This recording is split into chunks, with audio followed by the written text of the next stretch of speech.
Hi,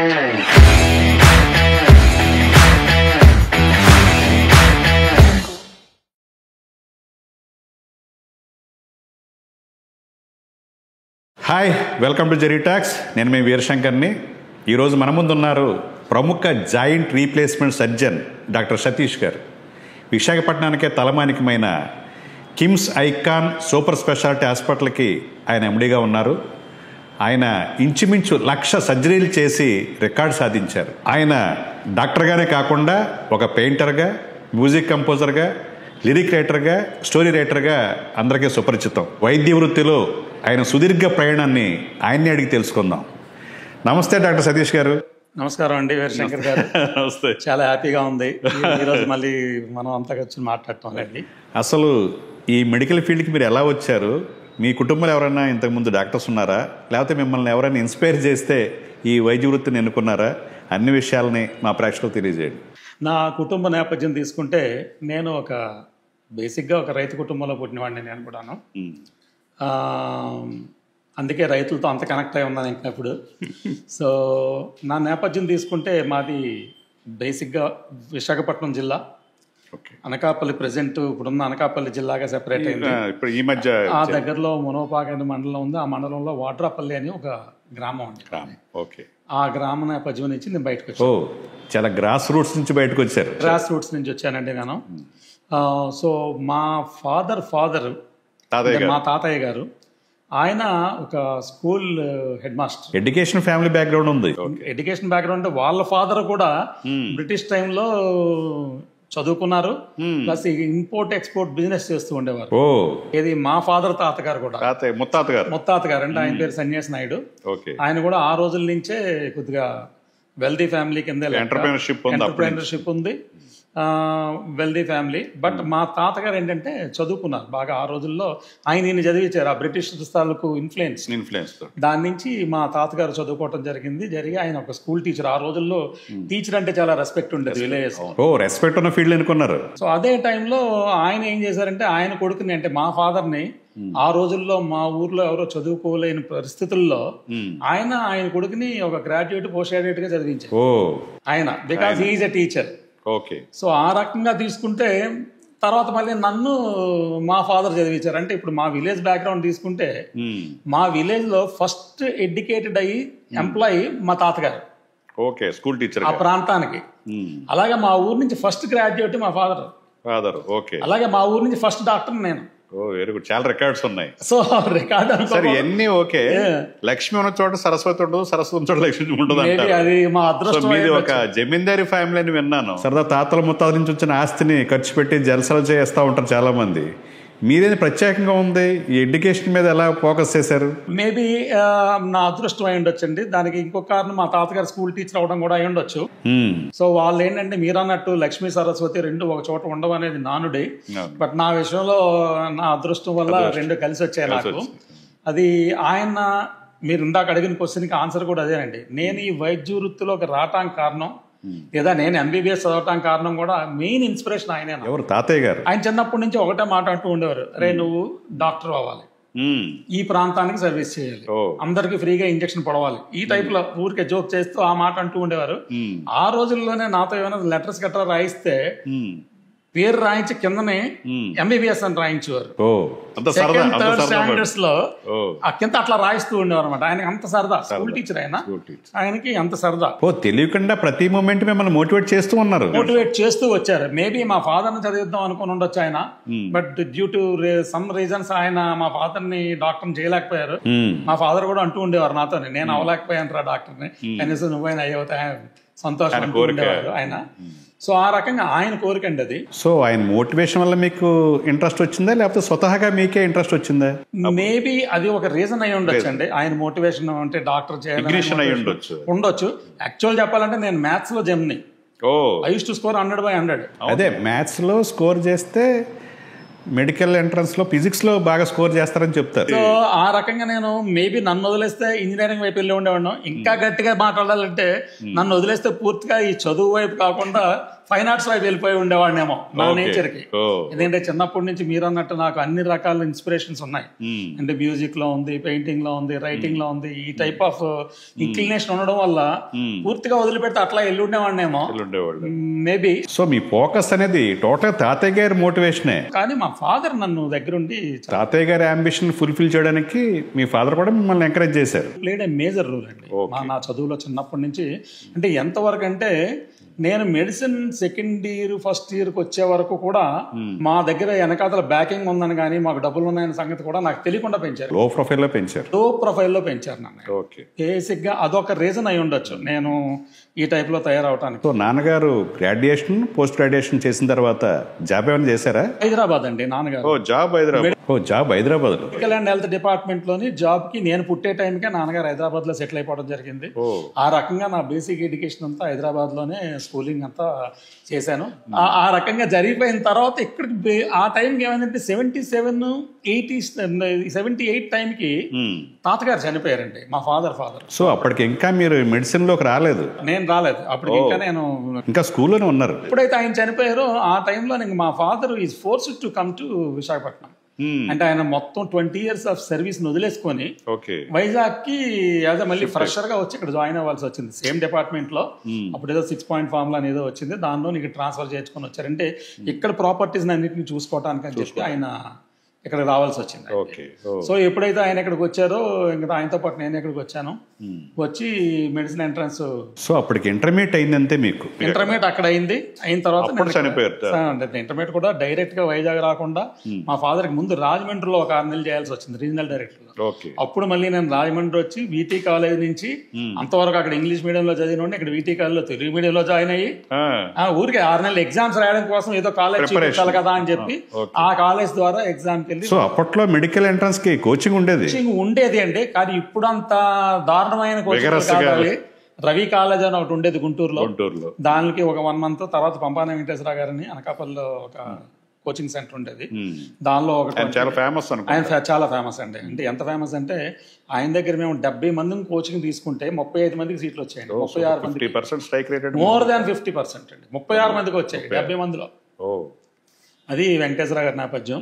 so అక్కడి నుంచి బయటకు వచ్చిన తర్వాత సో అప్పట్లో మీకు ర్యాంక్ ఎంత వచ్చింది? అంటే అప్పుడు ఇప్పుడు లాగా ఎంసెట్ కాదండి, ర్యాంకింగ్ అంటూ ఇచ్చేవారు కాదు, మెడిసిన్ ఎంట్రన్స్ అనేవారు. అంటే ఇప్పుడు లాంటి ర్యాంకింగ్ తీసుకుంటే డెఫినెట్ గా less than 25 ranks లోనే ఉంటుంది. ఓ బ్రహ్మాండం. అయితే less than 25 ranks లోనే, అంటే ఓపెన్ మెరిట్ లో సెలెక్ట్ అయ్యాను. సో అలాగే అది అయిపోయిన తర్వాత ఇంకా ఆటోమేటిక్ గా మిగతాది.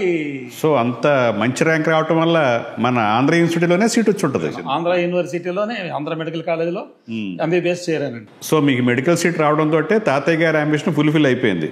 సో మీ నాన్నగారు రిలాక్స్ అయిపోయారా? అంతవరకు మెడిసిన్ జాయిన్ అయ్యే వరకు నాన్నగారు నన్ను ఒక పట్టుకొని బిగించి ఉంచారండి. అంటే చాలా జాగ్రత్తగా చదువు విషయంలో కానీ. అంటే ఎంతంటే నాతో పాటు ఆయన కూడా తెల్లారి 4 లేచి మెలకుగా కూర్చోబెట్టి చదివిస్తాం, చిన్నపిల్లని చదివించినట్టు. అంత పట్టుదల ఉండేది ఆయన వెనకాతల. మదర్ కూడా ఫాదర్ అందరూ కూడా నా వెనకాతల they paid all their attention on me. కానీ ఒక్కసారి ఎంబీబీఎస్ లో చేరిన తర్వాత ఒకసారి మీరు అంతేనండి, నేను ఒక్కడే కొడుకు, సిస్టర్స్ ఉన్నారు. సో ఎప్పుడైతే మెడిసిన్ లో చేరానో మా ఫాదర్ రిలాక్స్ అయిపోయారు. పర్లేదు ఇంక వీడు కొట్టేసాడు ర్యాంక్. ఒక్కసారి మెడిసిన్ లో జాయిన్ అయిన ఒక్కసారి ఇంకా జూలు విధించిన సింహంలో అయిపోయింది. మెడికల్ కాలేజీలో అప్పట్లో డ్రగ్స్ అది ఉండేదా? ఎక్కువ మంది అనేవాళ్ళు మెడికల్ కాలేజీలోనే ఎక్కువ ఉంటాయని. అది కరెక్ట్ అండి. అదృష్టవశాత్తు మా టైంలో మెడికల్ కాలేజీలో నాట్ ఓన్లీ మెడికల్ కాలేజ్ అండి, ఇంజనీరింగ్ కాలేజ్ లో కూడా ఆ టైంలో, అంటే నేను ఐఎమ్ టాకింగ్ అబౌట్ 80s అండి. నేను మెడిసిన్ జాయిన్ అయింది 80s లో. అప్పటికి డ్రగ్స్ వ్యవహారం అంత లేదు. లక్కీ అది, ఎందుకంటే ఉండుంటే డెఫినెట్ గా నేను ఇంక్లైన్ అయి ఉండేవాడిని. మరి జూలు వదిలించింది ఏ రంగాల్లోనూ? జూలు వదిలించింది ఎక్కడంటే మెయిన్ నాకు చిన్నప్పటి నుంచి మ్యూజిక్ చాలా పిచ్చండి. మ్యూజిక్ గానీ, అంటే ఫైన్ ఆర్ట్స్, మ్యూజిక్ అనే కాదు, fine arts. You call any kind of fine arts, I'm into it. అంటే ప్రతి దానిలో వేలు పెట్టి దాన్ని ఎలా ఉంటుందో చూద్దాం అనే ఒక ఆలోచన మొదటి నుంచి ఉండేది. అంటే ఫాదర్ మంచి స్టేజ్ ఆర్టిస్ట్ అండ్ ఒక ఆర్కెస్ట్రా కూడా ఉండేది ఆయనకి. మేబీ అది ఒక రీజన్ అయి ఉండొచ్చు. ఆర్కెస్ట్రా ఆయన వాడితో సహవాసం చేసేవారు ఇన్స్ట్రుమెంట్స్ తో. అప్పట్లో బేసిక్ గా చిన్నప్పుడు ఏంటంటే మా ఫాదర్ జాబ్ చేసి ఈవినింగ్ 5 తర్వాత ఆయన హైదరాబాద్ ఏలో రెగ్యులర్ గా పాటలు పాడుతుండేవారు. హైదరాబాద్ ఏ అని రేడియో స్టేషన్ దానిలో పాడేవారు. అది కాకుండా రవీంద్ర భారతిలో స్టేజ్ షోస్ చేస్తూ ఉండేవారు మా ఫాదర్ వాళ్ళు. ఓకే. సో వీళ్ళు రిహార్సల్స్ రెగ్యులర్ గా వెళ్ళడం నాకు అలవాటైంది మా ఫాదర్ తో పాటు. కల్చరల్ యాక్టివిటీస్ నాకు అక్కడి నుంచి స్టార్ట్ అయ్యాయి. ఆ ఇన్స్ట్రుమెంట్స్ తో కూడా అప్పుడే నాకు టచ్ మొదలైంది. సో టింగ్ టింగ్ అనిపించడం ఇవన్నీ అనిపిస్తే నాకు ఉన్న ఇన్స్ట్రుమెంటలిస్ట్ నాకు వీడికి ఇంట్రెస్ట్ ఉన్నట్టుందని మెల్లిగా హార్మోనియం మీద స్టెప్స్ నేర్పించడం, పియానో నేర్పించడం, అట్లా బేసిక్ గా అక్కడ స్టార్ట్ అయింది. బేసిక్ నోట్స్ అంతా అక్కడ స్టార్ట్ అయింది నాకు. సో ఎప్పుడైతే మీ ఇన్స్ట్రుమెంటేషన్ మీద టచ్ అక్కడ స్టార్ట్ అయిందో I use to sing also. మా ఫాదర్ తో పాటు నేను వెళ్ళి పాడటం, స్టేజ్ల మీద పాడటం, అలాంటివన్నీ చేస్తా ఉండేవాడిని. చిన్నప్పటి నుంచే మ్యూజిక్ తోటి ఉండేది, బేసిక్ జీన్స్ లోనే ఉంది. సో ఆ రకంగా ఏమైందంటే ఈ మెడికల్ కాలేజీలో ఎప్పుడైతే సీట్ వచ్చిందో చదువు గిదువు పక్కన పెట్టేసి కాలేజ్ లో గిటార్లు పట్టుకొని. సో అందుకు గిటార్ సతీష్ అని పేరు వచ్చిందా? ఎస్, అందుకే ఫ్రెండ్స్ అందరూ గిటార్ సతీష్ అంటారు. నన్ను ఒక 5 years జూనియర్స్ గానీ 5 years సీనియర్స్ గానీ మెడికల్ కాలేజ్ లో సతీష్ అంటే తెలియదండి. గిటార్ సతీష్ అనగానే అతను 1 way టికెట్ వాడేవాడు అంటారు అన్నమాట. వెంటనే 1 way టికెట్ ఏంటి లిరిక్ ఫేమస్ అది. 1 way ticket it's like eruption group లో ఒక సాంగ్ అండి. ఆ టైంలో చాలా ఫేమస్ డ్యూరింగ్ 80s లో. తర్వాత ఉషా ఉత్తుప్ గారు దాన్ని హరి ఓం హరి అని హిందీలో కూడా వాడబడారు. 1 way టికెట్ 1 way టికెట్ అలా అది పాడేవాళ్ళు. ఆ పాట అంటే ఆ పాట చాలా రెగ్యులర్ గా స్టేజ్ మీద పాడుతూ ఉండేవాడిని. అదేనే కాదు, అన్ని అంటే నేను ఫస్ట్ ఇయర్ లో చేరినప్పుడే మాకు ఫ్రెషర్స్ డే సెలబ్రేషన్స్ అవుతాయి. దానికి కాంపిటీషన్స్ పెడతారు అన్ని రంగాల్లో, పాడడంలో, ఇన్స్ట్రుమెంట్స్ లో, రైటింగ్ లో, అన్నిట్లో. ఐ బ్యాగ్డ్ 8 prizes అండి కాలేజీలో చేరిన వెంటనే. అన్ని రంగాల్లో అంటే కాలేజీలో చేరుతూనే ఫైనల్ ఇయర్స్ తో కంప్లీట్ చేసి 8 prizes. సో ఇంకా అక్కడి నుంచి మొదలయ్యి చదువు మీద పెద్ద ఫోకస్ ఉండేది కాదు, కానీ నాకు 24 గంటలు డ్రామాలు రాయటం. నేను ఐ యూస్ టు రైట్ అప్పటి నుంచే రాయటం, నా క్లాస్మేట్స్ నో సీనియర్స్ ని జూనియర్స్ ని పోగేసి డైరెక్ట్ చేయటం. ఈ రకంగా కల్చరల్ గా I was very very very very active. అంటే అప్పట్లో ఫైనాన్స్ సెక్రటరీ అవన్నీ ఉండి అలాంటి ఏమన్నా 3 సంవత్సరాలు నేనే చేశానండి. మీరే అదే రంగాల్లో కదా. యూజువల్ గా 1984 నుంచి అంటే మా కాలేజీలో డైమండ్ జూబ్లీ సెలబ్రేషన్స్ అయినాయి. అప్పుడు మొదలు పెట్టాను. మళ్ళీ మేము బయటకు వచ్చేదాకా ఫైనల్ ఇయర్ లో నేనే ఫైనాన్స్ సెక్రటరీని. ఇంకా ఎలక్షన్స్ లేవు, ఇంకో ఫైనాన్స్ సెక్రటరీని రానివ్వలేదు, అవకాశం ఎవరికి ఇవ్వలేదు. మీరు రానివ్వలేదు కదా, వాళ్ళే రానివ్వలేదు. వాళ్ళే రానివ్వలేదు. సో మొత్తం మీద అప్పుడే రైటింగ్, సింగింగ్, ఇన్స్ట్రుమెంట్ ప్లే చేయటం అన్నీనండి. అంటే బేసిక్ ఎలా అంటే నాకు చిన్నప్పటి నుంచి నన్ను అడుగుతూ ఉంటారు చాలా మంది, how you developed all this అంటే Leonardo da Vinci is my role model అండి. చిన్నప్పటి నుంచి చాలా ఫ్యాసినేటింగ్ గా ఉండేది ఆయన స్టోరీ చదువుతూ ఉంటే నాకు. Leonardo da Vinci is what not, is a scientist, is a sculpture, is an artist, అన్ని రకాల రైటర్, అన్ని రంగాల్లో. ఏంటి ఆ రోజుల్లో, ఇప్పుడంటే మనకు బోల్డ్ ఫెసిలిటీస్ ఉన్నాయి. 16th centuryలో ఏముందండి, ఏమి లేని టైంలో ఆయన అంత ఎక్సెల్ అయినప్పుడు బార్న్ ఆర్టిస్ట్ లెజెండ్ ఆయన. బై క్రాఫ్టింగ్ కష్టం. పెయింటింగ్స్ ఎలాంటి పెయింటింగ్స్ అండి ఈ రోజు. సో అలాంటివన్నీ ఇన్స్పిరేషన్ నాకు. సో ఆయన పెయింట్ చేసాడు కాబట్టి నేను పెయింట్ చేయాలి. So I does oil on painting లో ఆయిల్ ఆన్ క్యాన్వాస్ చేసేవాడిని రెగ్యులర్ గాను. అంత టైం లేక ఆయిల్ ఆన్ క్యాన్వాస్ చేయట్లేదు నేను. యాక్రిలిక్స్ మీదకి వచ్చాను, ఎందుకంటే గంటలు అయిపోద్ది పెయింటింగ్. యాక్చువల్లీ ఆయిల్ అయితే మనకి 3 నెలలు పట్టింది పెయింటింగ్. ఆరాలి, మళ్ళీ ఇంకో కోట్ వేయాలి, ఇదంతా మీకు తెలుసు. అవన్నీ ఉన్నాయి, ప్రిజర్వ్ చేశారా? అంటే నా దగ్గర ఉండవండి, నా ఫ్రెండ్స్ ఇళ్లలో ప్రతి ఒక్కరి ఇళ్లలో హాల్లో ఉంటుంది నేను వేసిన పెయింటింగ్. నా క్లోజ్ ఫ్రెండ్స్, నా కలెక్షన్ ఉన్నాయి. అండ్ వాటి తాలూకు ఫోటోగ్రాఫ్స్ నా దగ్గర ఉన్నాయి. వాటి మీరు ఎప్పుడన్నా ఒక ఫైనల్ గా అన్ని ఎగ్జిబిషన్ పెట్టాలంటే అందరి నుంచి కలెక్ట్ చేసుకుని ఎగ్జిబిషన్ పెట్టుకోవచ్చు. నాట్ ఓన్లీ పెయింటింగ్, అదే ఆ రోజుల్లో ఆంధ్ర భూమిలో మహర్షి అని పెన్ ఉంటేని రెగ్యులర్ గా రాస్తూ ఉండేవాడిని. కథలు, కవిత్వాలు. మహర్షి పెన్ నేమ్, మహర్షి అనే పెన్ నేమ్ తోని రైట్ రెగ్యులర్ రాసేవాడిని. కథలు కూడా రాస్తూ ఉండేవాడిని. కథలు రాస్తూ, కవిత్వం రాస్తూ, అన్ని ప్రోగ్రామ్స్ లోనూ మీరే ఒక మ్యూజిక్ ఇన్స్ట్రుమెంట్స్ ప్లే చేస్తూ, సింగింగ్ చేస్తూ. మరి ఎప్పుడు చదివారంటాను ఎంబీబీఎస్? అదేనండి, అక్కడ ఏంటంటే ఎంత నెగ్లెక్ట్ చేసినా ఎగ్జామ్స్ ఒక 3 నెలల్లో ఉన్నాయనగా 2 నెలలు ఉన్నాయనగా అన్ని కట్టిపెట్టేవాడిని. కట్టిపెట్టి ఇంట్లో కూర్చొని పూర్తిగా ఇంకా పుస్తకం నేనే అంతే. మళ్ళీ ఎగ్జామ్స్కి వెళ్ళడం compartmentalisation and focus, total compartmentalisation. అప్పటికి ఇప్పటికీ అదే, అప్పటికి ఇప్పటికీ అదే, స్విచ్ ఆన్ స్విచ్ ఆఫ్ అంతే, switch on switch off. So maybe that is the reason I could able to do that. So supplements అయ్యే జీరో మొత్తం ఎప్పటికప్పుడు క్లియర్ చేశాను. 5 years ఈ ఫైన్ ఆర్ట్స్ యాక్టివిటీలు చేస్తూ సప్లిమెంట్స్ ఏం మిగలకుండా అందరితో పాటు అక్కడ కూడా మళ్ళీ ఏమన్నా టాప్ లో స్కోర్ చేశారు? లేదండి, అది టాప్ స్కోరింగ్ ఏమీ లేదు. మామూలుగా పాస్ అయ్యి బయటకు వచ్చాను, అదే ఎక్కువ అనుకునేవాడిని నేను. ఎందుకంటే నా అంబిషన్ కూడా అది కాదు. అంటే మెడికల్ కాలేజీలో టాప్ స్కోర్స్ తెచ్చుకోవాలి, యూనివర్సిటీ ఫస్ట్ రావాలి, గోల్డ్ మెడల్స్కి వెళ్ళాలి, ఇలాంటి అంబిషన్ లేదు. గోల్డ్ మెడల్ తెచ్చుకోవాలని ఉండేది. ఎక్కడ సింగింగ్ లోనో, డ్రామాల్లోనో, ఫైన్ ఆర్ట్స్ లో గోల్డ్ మెడల్స్ చాలా తెచ్చాను. సార్ ఇది పాస్ అవడం చాలా గొప్ప విషయం, ఇదే ఎక్కువ. ఇంకా మళ్ళీ దానిలో గోల్డ్ మెడల్, టాప్ ర్యాంక్స్ అసలు ఆ ప్రసక్తి లేదు, ఆ ఆలోచన కూడా లేదు నాకు ఎప్పుడూ. మామూలుగా బయటకు వచ్చిన తర్వాత ఏం చేస్తామంటే, యూజువల్ గా మెడికల్ కాలేజ్ స్టూడెంట్స్ ఇమీడియట్ గా అయితే అమెరికా వెళ్ళడానికి ఎగ్జామ్స్ రాసి అమెరికా వెళ్తారు, లేదా యుఎస్ఎంఎల్ ఉంటుందండి, లేదంటే ఒక ఇంగ్లాండ్ వెళ్ళిపోవడానికి ఏదో టోఫెల్ ఎగ్జామ్స్ అవన్నీ రాసుకొని ఇంగ్లాండ్ వెళ్ళిపోతారు. లేదు అనుకుంటే ఇక్కడ పీజీ ఎంట్రన్స్ కి ప్రిపేర్ అయ్యి పీజీలో చేరతారు. నేను ఇవన్నిటికీ విరుద్ధంగా నాలాటోళ్ళని ఇంకొక నలుగురిని పోగేసుకొని అవగానే అవలేదు, ఔసరెన్స్ లో ఉండగానే ఏదో చిన్న మాట పట్టింపుతో ఎవరితోనో చిన్న మాట పట్టింపు వచ్చి ప్లస్ అంతో ఎంతో వెనకాల చిన్న బ్యాకింగ్ ఒకటి ఉంది కదా మనకి, ఆ చిన్న తలతెక్క పొగరు ఉండేది మనకేంట్లో, మనకి తెలిసింది అన్ని ఉన్నాయని తెలిసి అప్పటికి మనకి. సో అవి ఎలాగ ఉంటాయి కాబట్టి నేను ఏం చేశాను, నాలాంటి వాళ్ళు ఒక 3-4 నా క్లాస్మేట్స్ ని, ఒక నా జూనియర్ ని వేసుకొని, మాతో పాటు ఒక సీనియర్ లేడీ డాక్టర్ అనసూయ గారని, ఆవిడ మాకు వేరే హాస్పిటల్లో నేను పనిచేస్తున్నప్పుడు అక్కడ నాకు ఆవిడతో పరిచయం ఉండేది, అక్వైంటెన్స్ నాకు ఆవిడతో, ఆల్మోస్ట్ చాలా క్లోజ్ ఫ్యామిలీ ఫ్రెండ్స్ ఇప్పుడు. సో ఆవిడని కూడా తీసుకొని మేము 5 కలిసి సాగరిక హాస్పిటల్ అని ఒక హాస్పిటల్ స్టార్ట్ చేసాం. ఏం పేరు అన్నారు? సాగరిక అండి. సాగరిక అంటే మీ క్యాంపస్ లో గర్ల్ ఫ్రెండ్ ఏమన్నా? అలాగేం లేదండి, గర్ల్ ఫ్రెండ్స్ ఉన్నారు కానీ సాగరిక పేరుతో ఎవరు లేదు. మరి అయితే నా డౌట్ ఎందుకు వచ్చిందంటే, సముద్రం ఎప్పుడో మేము మేల్ జెండర్ లో కాదు, ఎందుకంటే సముద్రం పక్కన ఉన్నాం కాబట్టి ఆ రోజుల్లో ఎందుకు తట్టిందో సాగరిక అని పేరు పెట్టాం. So all started Sagarika hospital పేరుతో హాస్పిటల్ స్టార్ట్ చేసాం. మేము హాస్పిటల్ స్టార్ట్ చేసే టైంకి వైజాగ్ లో పెద్ద హాస్పిటల్స్ ఏమి లేవు, ఇంక్లూడింగ్ 7 Hills కానీ, కేజీహెచ్ ఉంది. బయట మా హాస్పిటల్ లాంటివి ఇంతకంటే క్లినిక్స్ కాదండి, నర్సింగ్ హోమ్స్ అనేవారు. Nursing homes, okay. అంటే అప్పుడు ఊర్లో ఇంకా 3-4 నర్సింగ్ హోమ్స్ ఉండే, వాటిలో అతి పెద్ద nursing homes Sagarika hospital. MBBS students పెట్టింది. అంటే అప్పుడు పెట్టిన వాళ్ళు అందరూ ఎంబీబీఎస్ లో పెట్టేవారులేండి. పోస్ట్ గ్రాడ్యుయేషన్స్ తక్కువ ఆ రోజుల్లో. పోస్ట్ గ్రాడ్యుయేట్లు అంతా కేజీహెచ్ లో పనిచేసేవారు మెడికల్ కాలేజ్లో, బయట హాస్పిటల్స్ పెట్టేవారు కదా ఎవరు. అలా ఏంటంటే నేను ఈ హాస్పిటల్ స్టార్ట్ చేసి రెగ్యులర్ గా అందరిలా పీజీ వైపు వెళ్లకుండా ఇటు వచ్చానండి. ఎందుకు అనిపించింది అలా పీజీకి వెళ్ళకుండా? ఎందుకు చెప్తున్నాను కదండి, అది దానికి రీజన్స్ చెప్పాలంటే, గట్టిగా మాట్లాడాలంటే ఒక రకమైన పట్టుదల, పెంకితనం లాంటి రీజన్ అది. ఎందుకంటే ఏదో ఒక హాస్పిటల్లో డ్యూటీ డాక్టర్ గా పనిచేసేవాడిని నేను. అంటే సరదాగా వర్క్ నేర్చుకోవడం, ఎందుకంటే చదువుకున్న టైంలో అలాగే వర్క్ నేర్చుకోలేదు కాబట్టి ఇందాక చెప్పాను సరిపోయింది.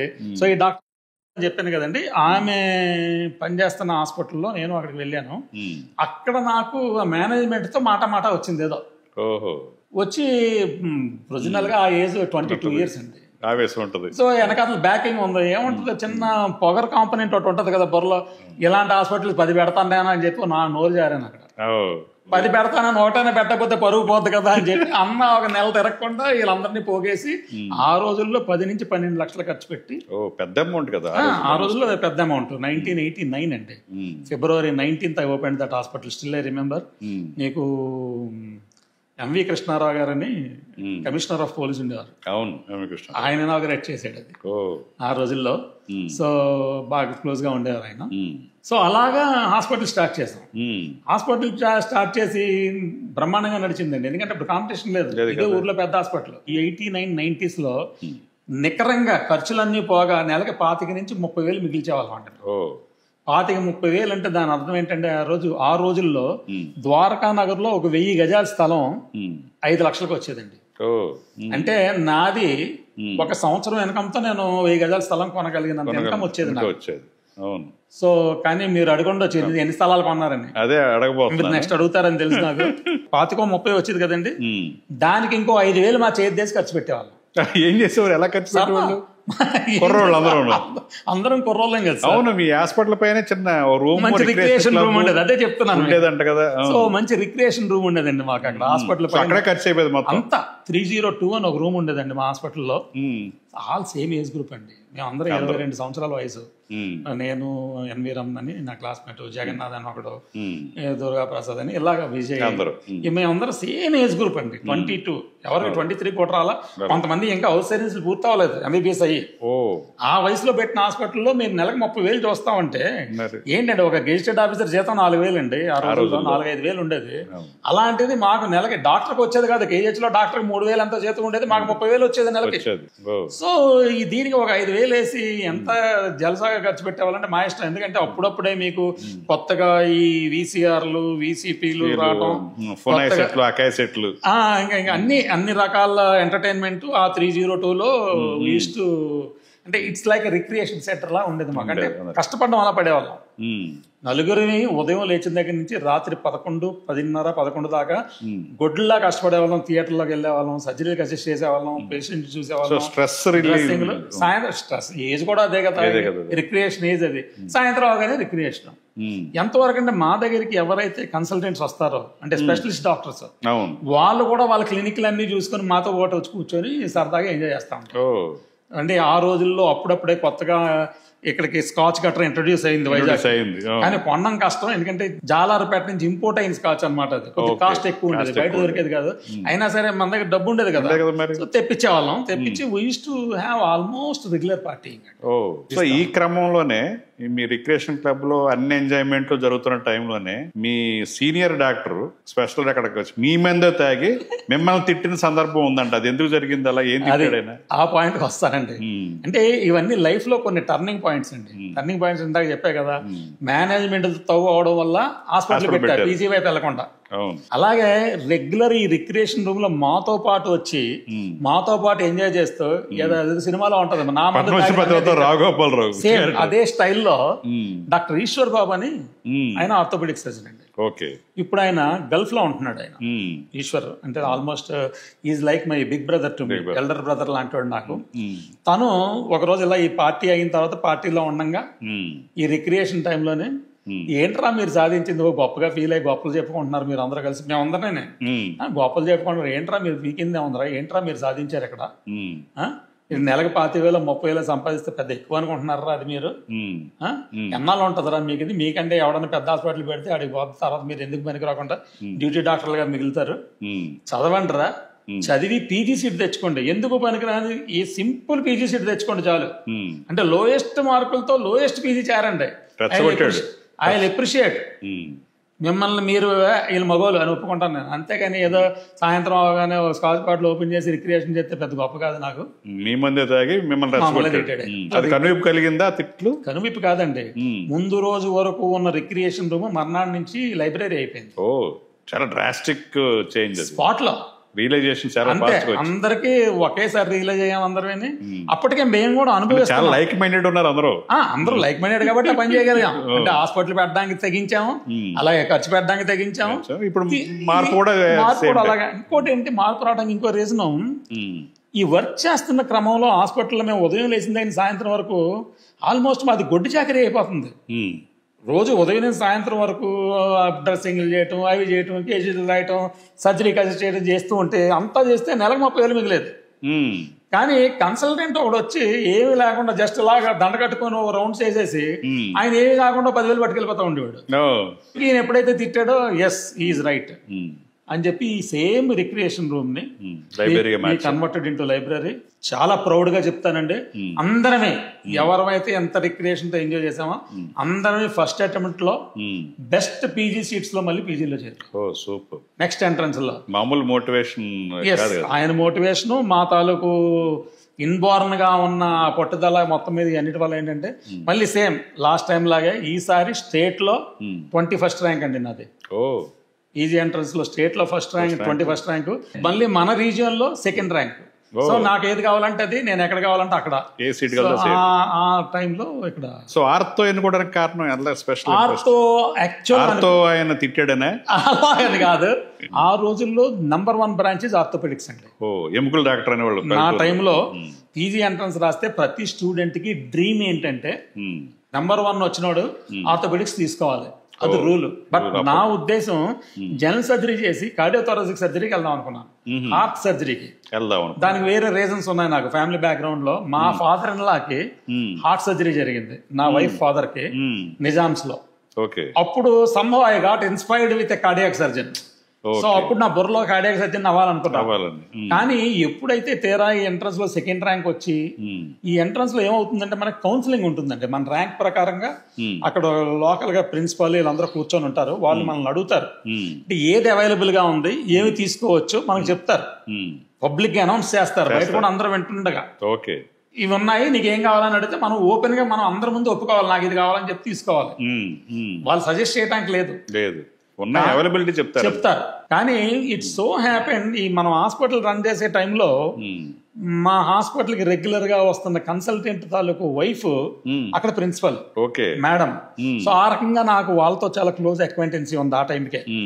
సో నేను లోపలికి వెళ్ళగానే సెకండ్ ర్యాంక్ కదా నాది, ఫస్ట్ ర్యాంక్ కూడా ఆల్రెడీ ఆర్థోపెడిక్స్ తీసుకున్నాడు, ఇంకొక సీటే ఉంది ఆర్థోపెడిక్స్. 2 సీట్సే ఉంటాయి. ఇప్పుడు పెరిగినాయి అండి, అప్పుడు ఆ టైంలో దిస్ డ్యూరింగ్ 93. సో ఈ ఫస్ట్ ర్యాంక్ కూడా ఆర్థో తీసుకున్నాడు, ఇంకో ఆర్థో సీట్ ఖాళీ ఉంది ఇక్కడ. సో అప్పుడు నేను జనరల్ సర్జరీ అన్నా అనగానే ఆవిడ చెప్పకూడదు, కానీ ఆవిడ దృష్టిలో ఆర్థోపెడిక్స్ పోతుంది, అందు గురించి ఆర్థోపెడిక్స్ ఉంది అని చెప్తున్నారు ఆవిడ నాకు. ఎందుకో ఆవిడ అలా అంటాం, ఈవిడ కూడా అప్పటికే నాకు చాలా మంది ఆర్థోపెడిక్స్ తీసుకోమని బయట చెప్పుకున్న వాళ్ళు ఉన్నారు, కానీ జనరల్ సర్జరీ అనుకుంటూ లోపలికి వెళ్ళి ఎప్పుడైతే ఆవిడ అట్లా ఇండికేట్ చేశారో నాకు వెంటనే ఆర్థోపెడిక్స్ అని అనౌన్స్ చేసేసాను. సో యాక్సిడెంటల్ అండి ఇవన్నీ చెప్తున్నా కదా, ఇవన్నీ అనుకోకుండా యాక్సిడెంటల్ గా జరిగిన పరిణామాలు. అంటే నేను లోపలికి వెళ్ళేదాకా కూడా నేను ఆర్థోపెడిక్స్ అనుకుని వెళ్ళా, జనరల్ సర్జరీ అనుకుని వెళ్ళాను. అండ్ నాకు ఏది కావాలంటే జాయిన్ అయ్యే అవకాశంతో వెళ్ళాను, బట్ స్టిల్ ఆవిడ సజెస్ట్ చేశారు కాబట్టి ఆర్థోపెడిక్స్ అన్నాను, ఆర్థోపెడిక్స్ లో చేరిపోయాను. సో అలా ఆర్థోపెడిక్ మన పీజీ చేశారు. That's how I completed my orthopaedic post graduation. తర్వాత ఆర్థోపెడిక్స్ తర్వాత సో ఆర్థోపెడిక్స్ చేస్తూ ఉన్నప్పుడే నాకు ఒక విషయం అర్థమైందండి. ఏంటంటే మనం ఈ రెగ్యులర్ ఆర్థోపెడిక్స్ చేసి ప్రాక్టీస్ చేస్తే మనకి అంత పెద్ద ఉపయోగం ఏమి ఉండదేమో. ఇక్కడ we need to do something different. Fellowships లాంటి. ఫెలోషిప్ అని కాదు, ఎంతవరకు ఇక్కడ జరగదు ఏదైనా ఉంటే అది మనం చేస్తే, ఇప్పుడు ఏదైనా కొత్తగా చేస్తే కదా. ఇప్పుడు ఫర్ ఎగ్జాంపుల్ మీ ఫీల్డ్ తీసుకుంటే సడన్ గా కొత్తగా చేసిన Ram Gopal Varma over night live వచ్చాడు. అలాగా సంథింగ్ న్యూ, రెగ్యులర్ గా జరుగుతున్న రొటీన్ నుంచి న్యూగా చేస్తే బాగుంటది ఏదైనా అన్న ఆస్పెక్ట్ లో ఆలోచిస్తూ ఉండేవాడిని పీజీ టైంలోనే. ఏదైనా మొదటి నుంచి రిస్కులు తీసుకోవటం అలవాటు కదా మనకి, ఈ ఛాలెంజింగ్ రిస్కులు తీసుకోవటం. నా పోస్ట్ గ్రాడ్యుయేషన్ టైంలో డాక్టర్ ఆదినారాయణరావు గారని, సుంకర ఆదినారాయణరావు గారిని is a great legend, Padma Bhushan అండి ఆయన. ఆర్థోపెడిక్స్ ప్రేమ హాస్పిటల్ ఇదంతా ఫౌండర్ అయినా ఈ has done a great service to the man kind. Polio surgeries లో వరల్డ్ రికార్డ్స్ ఎన్నో ఉన్నాయి. ఆయనతో పాటు నేను పోలియో క్యాంప్స్ కి రెగ్యులర్ గా బాంబే, అహ్మదాబాద్, రాజ్కోట్ మమ్మల్ని తీసుకెళ్తూ ఉండేవారు పీజీస్ ని. ఆల్మోస్ట్ మమ్మల్ని ఇప్పటికీ సొంత పిల్లల్లా చూసుకుంటారు ఆయన. Is like my father figure నాకు ఆయన. నన్ను కూడా ఆయన అట్లాగే చూస్తారు.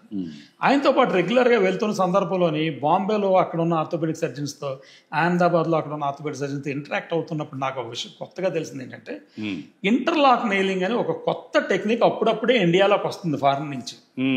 ఇంటర్లాక్ నెయిలింగ్ అంటే ఏంటంటే ఫ్రాక్చర్ అయినప్పుడు ఓపెన్ చేయకుండా చిన్న కన్నం చేసి, ఇదివరకు ఓపెన్ చేసి చేసేవాళ్ళు, ఓపెన్ చేసి ప్లేట్లు వేసి చేసేవారు.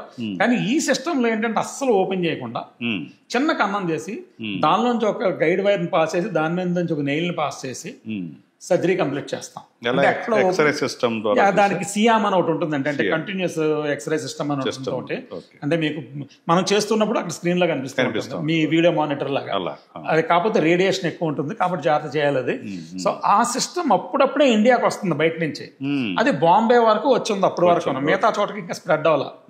సో ఈయనతో ఈ అక్వైంటెన్స్ ఉండడంలోనే బాంబేలోనే అది చేస్తున్న సర్జన్ ఒకరితో పరిచయం అయింది నాకు. ఎప్పుడైతే ఆయనతో పరిచయం అయిందో ఇమీడియట్ గా రావాలని చెప్పి ఇక్కడ ఎంఎస్ అవగానే ముందు ఆయన దగ్గర బయలుదేరి వెళ్ళిపోయాను. మనం డైరెక్ట్ ప్రాక్టీస్ చేయకూడదని చెప్పి వెళ్ళి ఆయనతో ఒక శిష్యర్కం చేసి ఒక 3 నెలలు 4 నెలలు అసలు దాని లోతు పాతు పట్లు తెలుసు. బాంబే నుంచి ఐ కేమ్ బ్యాక్. వచ్చిన తర్వాత ఈ సియామ్ అనే మెషిన్ వైజాగ్ లో ఒకే ఒక చోట ఉన్నప్పుడు పీన్సనారా హాస్పిటల్. అక్కడ కూడా ఆ మెషిన్ ఎవడ వాడక దుమ్ము పట్టేస్తుంది. ఎందుకంటే దానికి అది వాడడానికి ఆ టెక్నిక్ తెలిసిన వాళ్ళు ఎవరు లేరు. సో మీరు వచ్చి దుమ్ము దులిపారు. దాన్ని దుమ్ము దులపడం గట్టిగా దులిపాం. ఎంత దులిపామంటే రోజుకి 10 నుంచి 12 సర్జరీలు చేస్తామండి. సో ఆ రకంగా ఎంటర్డ్ ఇంటికి పీన్సనారా హాస్పిటల్. అంటే జూనియర్ మోస్ట్ నేను అక్కడ ఉన్న సీనియర్ మోస్ట్ రీప్లేస్ చేసి నేను కూర్చున్నాను అక్కడ. అంటే ఆ వర్క్ అలా ఉండేది. అది మేబీ ఫ్యామిలీ బ్యాక్గ్రౌండ్ నేపథ్యం అయి ఉండొచ్చు, మనం లోకల్ ఎక్స్ అయి ఉండొచ్చు, కమ్యూనిటీ బ్యాక్గ్రౌండ్ అయి ఉండొచ్చు, లేదా నేను కాలేజీలో ఉన్నప్పుడు అందరితో నేను సరదాగా ఉన్న, అందరినీ ఫ్రెండ్లీగా ఉన్న నేచర్ అయి ఉండొచ్చు. సతీష్ అనగానే మన సతీష్ అనే ఒక ఇది. నెయిలింగ్ సంబంధించి సర్జ్ చేశాక గిటార్ సతీష్, నెయిల్ సతీష్ గా కంట్రీ లెవెల్లో నెయిల్ సతీష్ అనేవారు. కంట్రీ లెవెల్లో నెయిల్ సతీష్. సో ఈ నెయిల్ సర్జరీ నైలింగ్ చేసేటప్పుడే మీ కొలీగ్స్ కి మీ జూనియర్స్ కి వాళ్ళు కూడా ట్రైన్ అయితే బాగుండని ఓపెన్ మైండ్ తో వాళ్ళకి చెప్పడమే కాకుండా 100% అండి మీ గురువులు కూడా మీకు శిష్యులేరైన సందర్భం ఉందండి. శిష్యులు అనకూడదు, బట్ డెఫినెట్ గా నా గురువులు కూడా వచ్చి నాతో పాటు వాళ్ళ కేసెస్ నా దగ్గర తీసుకొచ్చి, ఎందుకంటే వాళ్ళకి కొత్త రేర్ కేసు కదా. అవును, గురువులు ఎప్పుడు కూడా శిష్యుల దగ్గర మళ్ళీ అంటే లేదండి. ఆ రకంగా మళ్ళీ నా గురువులు నా గొప్పతనం కాదండి, అదంతా నా గురువులు గొప్పతనం. ఎందుకంటే ఇప్పుడు సేపు వాళ్ళు ఇదేనండి. ఇప్పుడు ఆదినారాయణ గారు ఉన్నారు, అలాగే లక్ష్మీనారాయణ గారు నా ప్రొఫెసర్ ఒక ఆయన, నేను ఎంఎస్ చేసేటప్పుడు నా ప్రొఫెసర్. అలాగే కైలాసరావు గారు నా ప్రొఫెసర్ ఉండేవారు. వీళ్ళంతా వాళ్ళ కేసెస్ ని తీసుకొచ్చి, వీళ్ళందరూ కాకుండా ఇప్పుడు సోకాల్డ్ ఈశ్వర్ బాబు గారు, ఉదయ్ కుమార్ తిట్టి ఆర్థోపెడిషన్ చేశాడు ఆయన. అలాగే ఉదయ్ కుమార్ అని ఫోటో ఇప్పుడు జేబులో ఉంటుందా? జోబులో ఉండదని మనసులో ఉంటుందండి. సో అలాగే ఉదయ్ కుమార్ అని ఇప్పుడు కూడా almost is like my elder brother. అంటే ఎంత క్లోజ్ అంటే నేను ఉదయ్ కుమార్ ఒక్కడే ఎక్కడైనా కాన్ఫరెన్స్ వెళ్తే సతీష్ ఏడని అడుగుతారు. నేను ఒక్కనే వెళ్తే ఉదయ్ ఏడని అడుగుతారు. ఎందుకంటే దానితో ఏమైంది, Uday Kumar Satish Kumar they think that we are own brothers అని. అక్కడ అలాగే ఉంటది. బయట మేమందరూ సొంత బ్రదర్స్ అనుకుంటారు వాళ్ళు, సొంత క్లోజ్. అలాగే ఉదయ్ కుమారు, ఈశ్వర్ బాబు, లక్ష్మణ్ రావు, లక్ష్మణ్ కుమార్, ఇలాగ నా ప్రొఫెసర్స్ అండి వీళ్ళంతా. నేను చదువుకునే టైంలో వీళ్ళంతా నిజంగా గొప్ప వాళ్ళందరూ మీ దగ్గర నెయిలింగ్ గొప్ప మనస్తత్వం అన్న మనుషులు అండి. అంటే మీరు ఆల్రెడీ ఓపెన్ మైండ్ తో ఉన్నారు, మీ జూనియర్స్ కి మీ కొలీగ్స్ అది నేర్పిస్తానని తెలిసే ఎంత తెలిసినా ఒక టీచర్ ఒక స్టూడెంట్ దగ్గరికి వచ్చి నాకు చేసి పెట్టు నేను చూస్తానని రావడానికి బోల్డ్ ఈగోలు అడ్డం వస్తాయి. కానీ నా టీచర్స్ అలాంటి వాళ్ళు కాదు, కాబట్టి నాకు అలాంటి మనస్తత్వం రాలేదు. వాళ్ళ దగ్గర నేర్చుకున్నాం. మంచైనా చెడైనా అయితే తల్లిదండ్రులు పేరెంట్స్ దగ్గర నేర్చుకుంటాం, లేదంటే టీచర్స్ దగ్గర నేర్చుకుంటాం. సో నా గురువులు మంచి వాళ్ళు అవడం వల్ల నాకు మంచి నేర్పించారు అనిపిస్తుంది ఇప్పటికే. ఈ నెయిలింగ్ అనేది ఎంతకాలం చేశారని? నెయిలింగ్ అదేనండి. నెయిలింగ్ నా జూనియర్స్ ని నాతో పాటు ఎప్పుడు ఒక 2-3 జూనియర్స్ ని పెట్టుకునేవాడిని. ఇది ఫ్రెష్ ఎంఎస్ గ్రాడ్యుయేట్ నాతో పాటు పెట్టి పనిచేస్తా ఉండే. అందరూ నన్ను అంటూ ఉండేవారు కూడా, అరే నువ్వు జూనియర్వి, మళ్ళీ నువ్వు ఒక 2 జూనియర్స్ మెయింటైన్ చేస్తే నీ ప్రాక్టీస్ వెళ్ళిపోయింది కదా వాళ్ళకి అనేవారు. నేను అనేవాడిని, ఎంతకాలం పోద్ది, ఎంత ప్రాక్టీస్ పోయిద్ది ఎవరికైనాను, ఎవరి ప్రాక్టీస్ వాళ్ళకు ఉంటుంది, ఎవరి ఇండివిజువాలిటీ వాళ్ళకి ఉంటుంది. నేను నేర్పినంత మాత్రాన నా ప్రాక్టీస్ పోద్దనే భయం నాకు ఏ రోజు లేదు. ఆ రోజు లేదు, ఈ రోజు లేదు, ఎప్పటికీ లేదు ఆ భయం. ఎందుకంటే మన విద్య మన దగ్గర ఎప్పుడూ ఉంటుంది సార్. అది నా కాన్ఫిడెన్స్. నేర్చుకున్నా కన్సర్న్ గా ఉంటాడు అంతే. ఇప్పుడు మన దగ్గర కాకపోతే ఇంకో దగ్గర నేర్చుకొని వస్తాడు. వస్తే మనతో అదే మనం నేర్పిస్తే కనీసం మనకు అనిపిస్తే నమస్కారం అని పెడతాడు కదా. కనీసం ఆ కన్సర్న్ ఉంటుంది, మనం అంటే రెస్పెక్ట్ అని ఉంటుంది. ఇందాక 4 ముక్కలు నేర్పించాడు. సో అందుకు నేను ఏ రోజు ఎస్టేట్ చేయాలి ఆలోచన ధోరణితో పాజిటివ్ మైండ్ తో ఉన్నారు. ఎప్పుడు అదే పద్ధతిలో ఉన్నాను. దానివల్ల నాకు ఎప్పుడు నష్టం కూడా జరగలేదండి. అంటే ఇప్పుడు నేను 10 కేసులు చేసేవాడిని, 10 కేసులు చేస్తూ వచ్చాను. ఇప్పుడు ఇలా నేర్పించడం వల్ల నాకేం తగ్గల. సో అదే తగ్గకపోవడానికి రీజన్ ఏంటంటే ఎవరి ఇండివిజువాలిటీ, ఎవరి వర్క్ వాళ్ళకి ఎప్పుడు ఉంటుందండి. ఎందుకంటే భారతదేశంలో కావాల్సినంత జనాభా ఉంది, కావాల్సినంత పేషెంట్స్ ఉన్నాయి. చెయ్యాలి కానీ ఇంకొక 100 మంది వచ్చినా పని ఉంది. ఇక్కడ మిగతా చోట్ల పని ఉండదేమో కానీ మన దగ్గర పని ఉంది. ప్రాపర్ గా పని చేసేవాడికి, సిన్సియర్ గా పని చేసేవాడికి అయితే. సో అది ఎప్పుడైతే ఉందో నేను ఎప్పుడు అలా భయపడలా. కాకపోతే ఏమైందంటే భయపడలేదు కానీ ఒక 3-4 ఇయర్స్ కి నాకు కూడా సాచురేట్ అవుతుంది అనిపించింది. ఇంటర్లాక్ నైలింగ్ అందరూ చేస్తున్నారు, నేను ఒక్కనే కాదు. నేను చెప్పాను కదండి, మొదటి నుంచి స్పెషాలిటీ కావాలి నాకు. అందరూ చేసేది మనం చేయకూడదు. ఏదో ఒకటి మనం ఇండివిజువల్ గా కొత్తది ఏమైనా చేయాలి అనే ఒక ఆలోచన ఎప్పుడు బుర్రలో ఉండేది. ప్లస్ భయం కూడా ఉంది నాకు. అంటే మనం గేర్ షిఫ్ట్ చేయకపోతే, ఇలాగే ఉండిపోతే, అప్డేట్ అవ్వకపోతే మనం ఉండిపోతాం. వెనకబడిపోతాం. నలుగురితో నారాయణ అయిపోతాం మనం. అట్లా అవ్వకుండా మనకంటూ ఒక ఇండివిజువాలిటీ, మనకంటూ ఒక స్పెషాలిటీ ఉండాలంటే ఏం చేయాలనిపించి ఆ రోజుల్లో అప్పుడు ఊర్లో ఎక్కడ ల్యాక్యూనో ఉందో చూశాను. ల్యాక్యూనో ఎక్కడ ఉందంటే స్పైన్ మీద ఉంది అప్పటికి. ఓకే. స్పైన్ అంతవరకు ఏంటంటే లామినెక్టమీ అని ఒక సర్జరీ ఉందండి, నడువు నొప్పి చేసే సర్జరీ. అంటే అక్కడతో ఆగిపోయింది స్పైన్ సర్జరీ. ఓకే. అది కూడా ఏంటంటే 80% of the spine surgery orthopaedic surgeons చేసేవారు, ఒక 20% స్పైన్ సర్జరీ న్యూరో సర్జన్స్ చేసేవారు. కానీ వీళ్ళెవరు ఆ లామినెక్టమీని దాటి ముందుకు వెళ్ళా. సో అప్పుడు ఈ ల్యాక్యూనోని మనం ఏదో చేయాలని చెప్పి అప్పుడు నేను ప్లాన్ చేసి స్పైన్ ఫిక్సేషన్స్, ఎండోస్కోపిక్ స్పైన్స్, దీని మీద మళ్ళీ మనం స్పెషాలిటీ చేస్తే మళ్ళీ మనం ఒక కొత్త వరవడిని సృష్టించిన వాళ్ళు అవుతాం అని చెప్పి ఫ్రాన్స్ లో డెస్టాండో అని ఒక అతను ఉన్నారు. బోర్డో అనే ప్లేస్ ఉందండి, మంచి ప్లేస్, వండర్ఫుల్ ప్లేస్. అంటే మీకు ప్రపంచంలో దొరికే వైన్ లో 80% ఆఫ్ ది వైన్ అక్కడే తయారవుతుంది. బ్యూటిఫుల్ వైన్ యార్డ్స్ అండి బోర్డో అని. అక్కడ 150-year-old హాస్పిటల్ ఉందండి,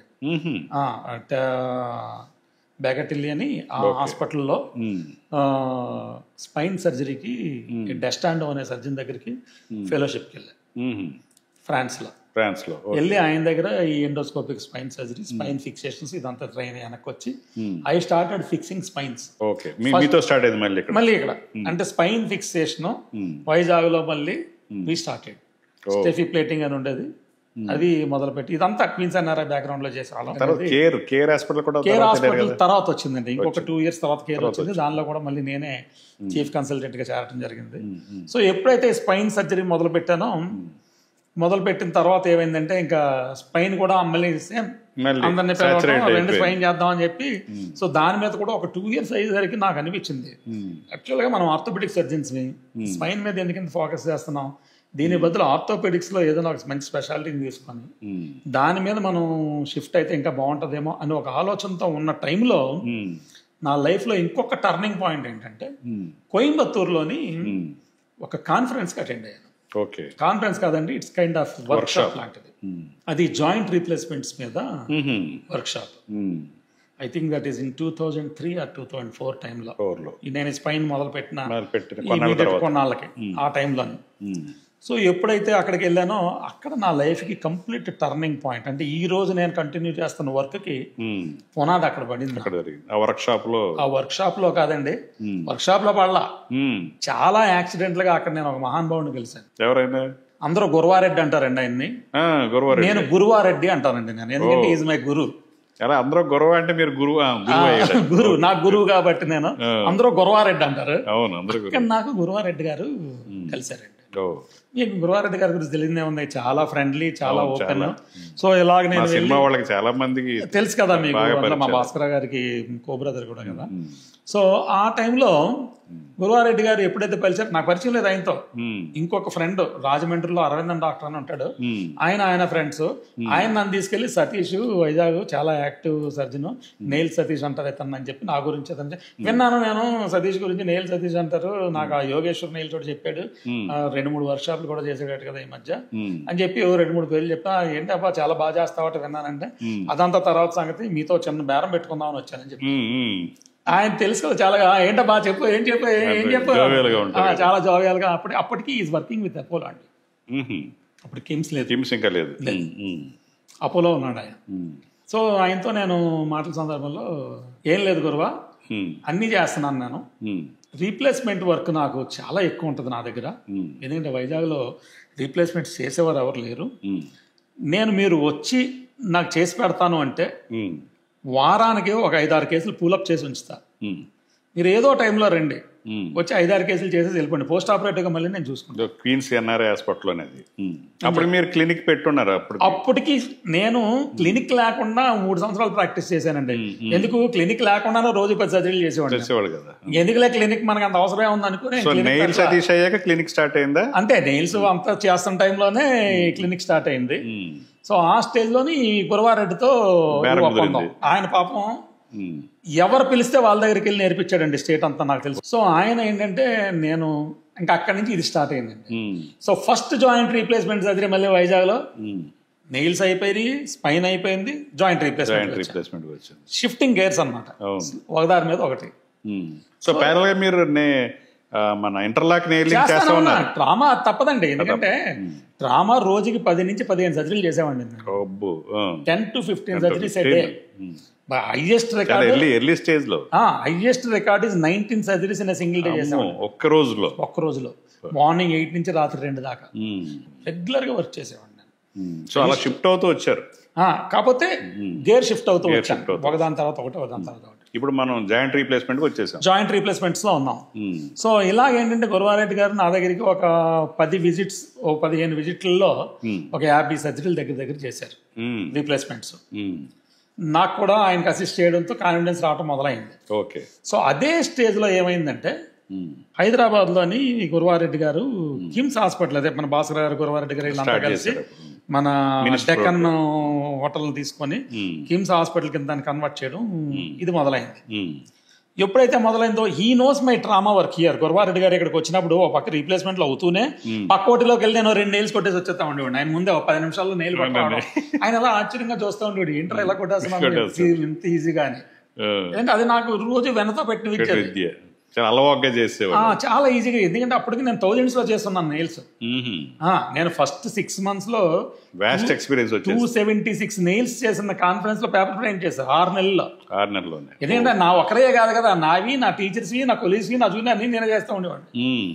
సో అంత రికార్డు ఉండేది. దాని నుంచి బాగా ఫ్రీ ఫ్లో వచ్చింది నాకు సర్జరీలో. నెయిల్స్ లో కళ్ళు మూసుకొని పడతా ఉండేవాడు నెయిల్. 5 నిమిషాలు 6 నిమిషాల్లో సర్జరీ కంప్లీట్ అయితే మర్నాడు నుంచి పేషెంట్ నడుస్తాడు. అంతకు ముందు ఉన్న ట్రెడిషనల్ పద్ధతిలో సర్జరీ చేస్తే 3 నెలలు పడుకోబెట్టేవాళ్ళం.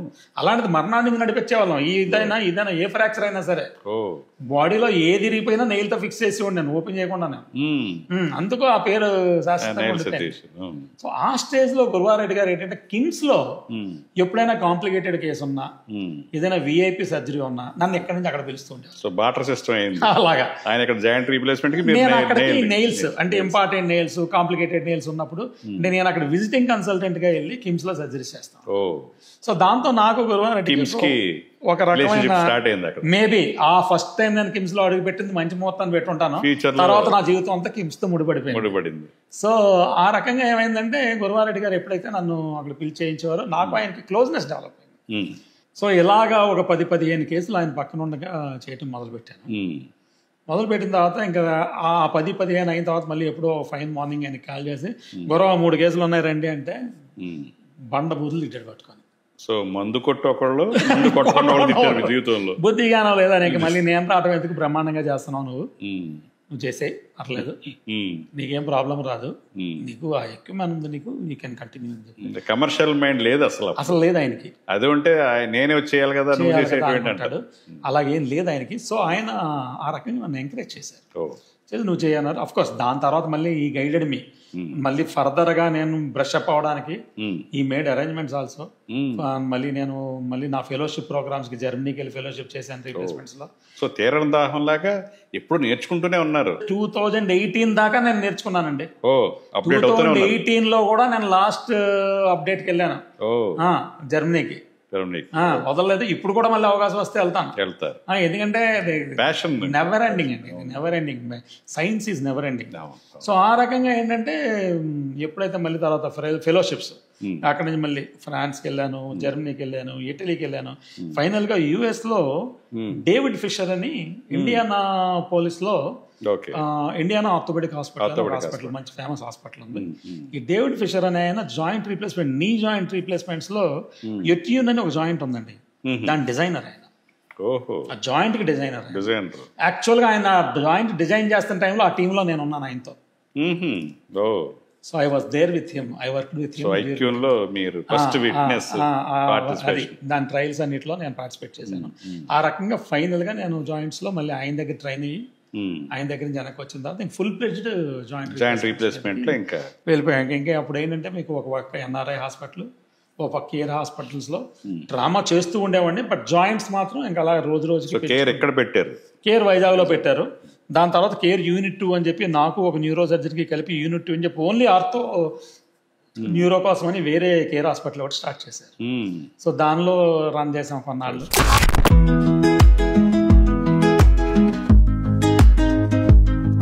హాయ్, అందరికీ నమస్కారం. నేను మీ వీరశంకర్ని. Please subscribe to Jerry talks. జీవితాన్ని మార్చే కథలు. హలో అండి, నేను మీ doctor Satish Kumar Ratkamsetti, managing director KIMS icon hospitals and joint replacement surgeon. Please subscribe Jerry talks.